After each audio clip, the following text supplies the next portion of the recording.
Even 9/11 was 3,000 people. This was, 35 to 40,000 decedents in a 3-month period. And we had never seen or faced, that level of just death. Hi, everyone, and welcome back to COVID-19 Heroes. I'm your host, Lorraine Schneider, and today I'm joined by John Scrivani, a longtime emergency management and public safety professional who was enlisted to help coordinate the recovery and transfer of remains from hospitals during the pandemic. He walks us through the process of managing fatalities and shares in what ways this experience has been different or similar to previous disasters like 9/11.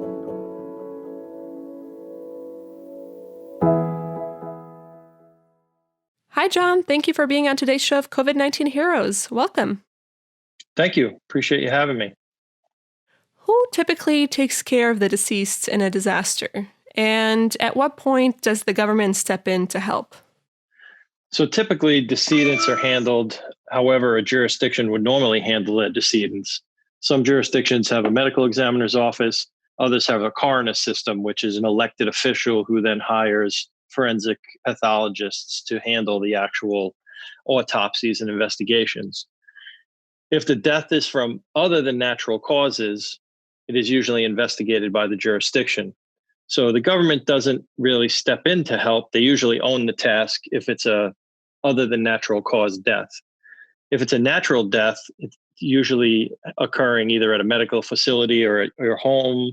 It is dealt with by funeral directors acting on behalf of families to execute final disposition. So a pandemic is a little bit different type of disaster because technically all the deaths are natural and it's a disease outbreak. So they're not other than natural deaths, they're natural deaths. So technically the government doesn't get involved. But in the case of New York, they had to get involved just because of the sheer numbers. The funeral industry was simply overwhelmed and they could not process the remains fast enough to, keep them out of the hospitals or out of people's homes. So that's really the big difference in what happened here. The government had to step in mainly because they're natural deaths. They're technically not under the government's jurisdiction, but there was just too many of them. How did you get involved in helping? In New York City? Yes.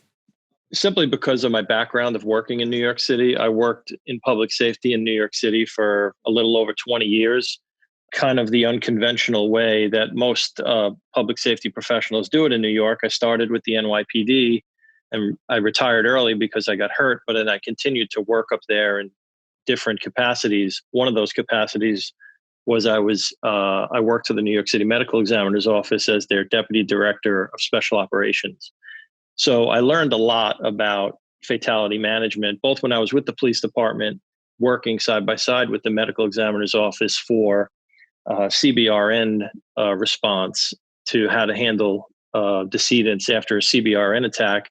And then when I went to work for them, obviously working in their special operations shop and dealing with the planning, the actual pandemic plan and all the cost estimates that came out back in, I believe, 2009. I was part of the team that did that. So that's the plan that New York City was executing during COVID.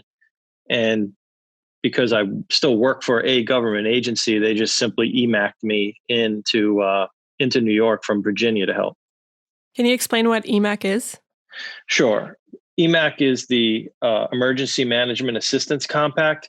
Every state in the U.S. and some of the territories have signed on to a national compact to be able to share personnel and resources during disasters.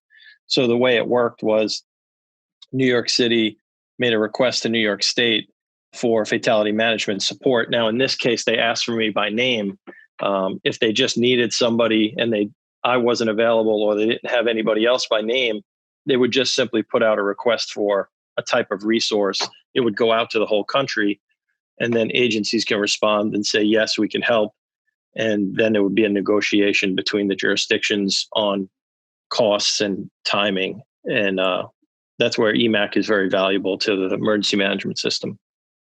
During the initial stages of the COVID-19 pandemic in New York, what did the process look like once someone passed away due to COVID in a hospital, for example?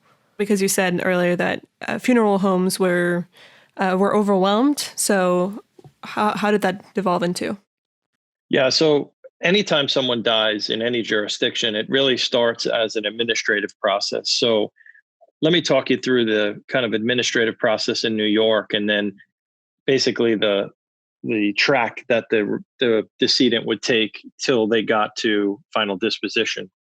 So someone who dies from COVID, or basically anybody who dies in a hospital in New York City, the hospital is responsible for reporting the death to the New York City Department of Health through the city's electronic death reporting system, which is called eVital. A doctor at the hospital would have to go into the system, create and certify the death certificate, which triggers a notification to the medical examiner's office. That process was actually enhanced just this past April during COVID to make the reporting more seamless. So the death certificate now is created and certified, but it also has to be something called registered. So registration is a technicality because it basically outlines on the death certificate final disposition, the place and the method that the remains will be disposed of, meaning burial or cremation. Once the death certificate is registered, then it goes into a different process. So that's the kind of high level administrative piece. So when someone dies, the decedent would be moved, if this was in a hospital, they would be moved to the hospital's fixed facility morgue as long as they still had space. What happened during COVID was the city put forward body collection points, basically 53-foot refrigerated tractor trailers at all the hospitals to be an extension of the facility's fixed morgue. There's two types of decedents that go into these facilities. It's claimed or unclaimed. Very simply, claimed is a family member has come forward, worked with a funeral home, and they're in the process of trying to work through final disposition. Someone that is unclaimed legally is the responsibility of the city and the Office of Chief Medical Examiner's office. So by law, they're mandated to take custody of an unclaimed decedent. So if OCME takes custody of the decedent, claimed or unclaimed, they would then move to a disaster morgue awaiting either claim by the family, or if they were unclaimed, OCME would conduct an outreach investigation to try and identify a next of kin. If there's no next of kin identified over a certain amount of time, normally a decedent would go to Hard Island, which is the city burial, Potter's Field. During COVID, the law was changed, and if somebody is claimed, even though the family cannot pick them up right away, they would not go to Hard Island. If they're unclaimed, there was no next of kin identified, and a certain amount of time elapsed, then they could go to Hard Island. So it was a little bit of a change in process, but the lifespan now of a claimed person is they go from the hospital to the fixed facility morgue or body collection point. From there, they would either go to a funeral home or to the medical examiner's office. And then if they're a claimed decedent at the medical examiner's office, they're going to be held in a long-term freezer storage unit until the family is able to effect final disposition. If it's an unclaimed person, they follow the same track, but if they can find no next of kin, eventually the remains would go to Hard Island for city burial. In what way has the process been similar or different to other disasters in the past that you may have been involved with, like 9/11 or disasters like Hurricane Katrina, where we had a lot of people pass away? Yeah, so the difference in New York City was just the volume of decedents. We had never seen or faced, that level of just death. Even 9/11 was 3,000 people. This was, 35 to 40,000 decedents in a 3-month period. And for your listeners, that number might sound deceiving because the numbers of COVID deaths are around 20, 21,000, I think, in New York City right now. But there was just a lot of other deaths that were occurring as well because of the healthcare system being overwhelmed. So the just sheer volume was the major difference. Now, the other major difference is 9/11 was difficult because the remains were very highly fragmented, commingled, and mostly unidentified. COVID was all intact remains that were primarily people that were identified because most of them, either died at home or in a hospital. So COVID required a lot less forensics and a lot more logistics than a 9/11 or say a Hurricane Sandy or a Hurricane Katrina, where you had a lot of either fragmented remains or unknown decedents, where you actually have to do forensics, DNA, dental, fingerprints, where COVID was just a lot more logistics of moving bodies and managing them. And what I want you to think about is when someone dies, they're actually handled from the hospital to final disposition anywhere from 5 to 7 times, which means they're picked up, they're brought to a facility, there's intake done at the facility, they're moved to a storage location, funeral home, or the family comes to get them. There's another handling to a handoff to the funeral director, and the funeral director will move them to wherever final disposition is. So there's a lot of movement in that. So there was a lot of logistics surrounding the COVID patients as opposed to some of the other disasters I'd worked. Now, the good news for New York City is they have a lot of experience from 9/11, from Hurricane Sandy, and some other, mass fatality incidents over the years, which gives them extremely qualified people, experienced personnel, and really well thought out and developed plans. So as an emergency manager, as you know, there's a huge value in that of, experience and good plans. That's also the bad news for New York City, though, because they've had so much experience that unfortunately it repeats itself, where you end up having to, the reason why you have really good plans and experienced people is because some of these things have happened multiple times. Now, obviously, this is the first time there's a pandemic in our lifetime, but they've applied, all these plans have put in place because of things like Ebola and because of the possibility of terrorist attacks and biological attacks. So the plan was there. Obviously there's always some kinks in the plan, but those are some of the basic similarities and differences to, other disasters. So how many people would you say have been involved in this process in New York since the beginning of the pandemic? If it's the fatality management process you're asking me about, it's well over 1,000 people. The medical examiner's office has over 700 employees. Everybody was put to work in the pandemic. And then you flex in the other city agencies to support the National Guard, the federal military, and the DMORT, the disaster mortuary teams from Health and Human Services at the federal level. You had well over 1,000 people involved with this operation throughout its lifespan. So what competing challenges do you face when the number of decedents is so high? So the first challenge I see is the hospitals are rightfully hyper-focused on the living and trying to keep people alive. The amount of personnel that they could actually dedicate to mortuary operations day to day at a hospital is very small because that's what they usually need. They don't need a very large or sophisticated mortuary staff day to day. So once the pandemic hit, the hospitals had a challenge to quickly right-size their process on the mortuary side and shift and train staff to be able to handle decedents. So that's the first kind of competing is obviously the living have the priority, but managing of dead people is not about the dead, it's about their families and their next of kin. So that was the first competing challenge that I saw.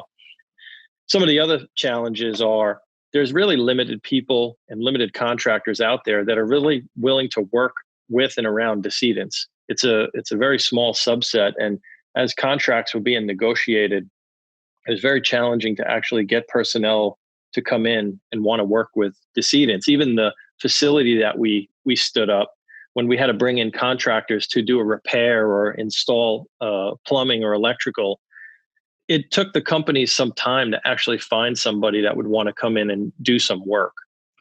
On the logistics side, competing challenges were for reefer trucks. There was a lot of jurisdictions all competing for the same resources across the country. Everybody was preparing for these hospital surges. So it was a little bit challenging on the front end to get reefer trucks. And really day to day, OCME, their business had to be modified in a hurry. I said they have 700 personnel. But more than half of the agency is laboratory staff dedicated to working their DNA lab, their histology lab, their toxicology lab. These are not people that normally day to day would handle decedents or deal with families of decedents. They're normally doing forensic processing in a laboratory, and all of those folks now had to be switched to, working the disaster. So the competing challenges were all the work they normally do with 300 plus personnel had to be put on hold. And then how do you bring that back at some point to, because the people that group supports are obviously looking to get back to work. And then, as most people across the country saw, the challenges were always supplies. And the front end, just the basic PPE was very challenging to get. The disaster pouches to put the remains in. At first we thought we were going to do a lot more burials, so just getting caskets to bury people was a challenge. So it was just a lot of things that were competing against each other from different industries and from just within the funeral industry. You are the director of the Office of Safety, Security, and Emergency Management for the Virginia Department of Transportation. How was that department able to assist in the process, and what kind of procedures were put in place? So normally VDOT doesn't deal with fatality management, right? We're a transportation agency. We build and maintain roads. But because of my background and my history with New York City that we talked about earlier, VDOT was actually willing to allow me to deploy once. I'm also responsible for continuity of operations at VDOT. So once we got to a point with our continuity of operations at VDOT, they were comfortable allowing me to deploy for 30 days so I would be able to go to New York and assist. And that, they also understand that my entire family still lives in New York. So, they know I have a connection there. It's your hometown, so you have a connection. So really VDOT enabled me to go up there and help. But what they also enabled me to do is I have an amazing team that works for me in safety, security, emergency management. And we have an entire planning team and a data analytics team. So my team was able to support me virtually while I was deployed to New York. And we helped take New York City OEM, medical examiner's office's data, and we transformed it into visual dashboards for them using some tools that we use in Virginia. And we actually were hosting some of their data on the front end in Virginia and pumping it back into them visually so that they could actually track their processes. And my planning team every night would help me go through the incident action plans and help me plan for the next day because I was given a leadership role up there. So I had a staff in New York that was working for me on the ground and doing a lot of things. I had a staff for me virtually working from Virginia that VDOT enabled to allow to help me. So it was really a government to government success story where a transportation agency supporting a fatality management operation 400 miles away kind of channeled through, one guy as the knowing everybody on both sides really, helped. So it worked out really well. Yeah, it proves the importance of continuity of operation plans and the success that you had. That's really wonderful. So how do you emotionally cope having worked such a difficult job, a difficult task in fatality management? So that's a really good question. And I got the same question from a reporter from Virginia when I went up, when I deployed. They did an article.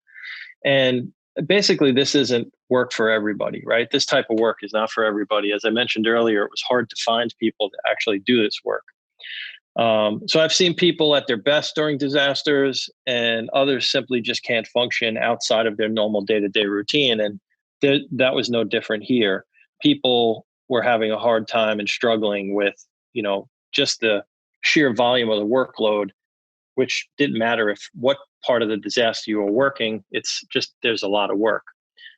So for me, I've been doing this for a long time. I tend to lean on my experience, my training, and my family and friends for support. So most of my close friends are public safety professionals. We could speak openly about our experiences, and we all understand the stresses of this type of work. So it gives you an outlet if you need it. You have people to talk to.